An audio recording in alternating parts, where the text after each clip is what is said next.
Parapluie en main, les visiteurs sont une nouvelle fois nombreux à la fête des plantes, tous venus admirer les productions des 70 exposants présents. Des exposants triés sur le volet par l'association L'Asphodèle, organisatrice de l'événement.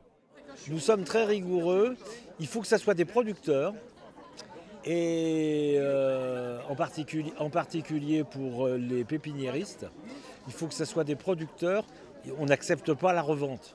Parmi les stands, celui d'Enzo attire les curieux. Il est l'un des rares producteurs de plantes carnivores en France, des plantes principalement mangeuses d'insectes qui ont de plus en plus de succès. En producteur, déjà, on n'est qu'une dizaine en France.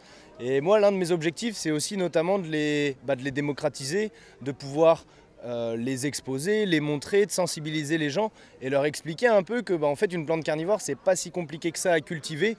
Que à partir du moment où on a un extérieur bien ensoleillé et de l'eau de pluie pour les arroser, on peut s'en sortir et on peut cultiver plein de plantes carnivores, et notamment certaines que vous avez derrière vous.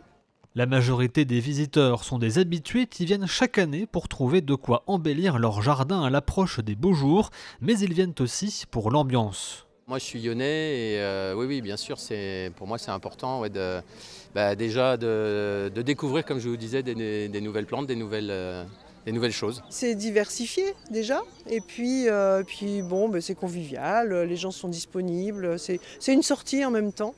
Et puis l'accueil, le sourire, voilà, c'est un petit truc à grignoter en passant, c'est sympa.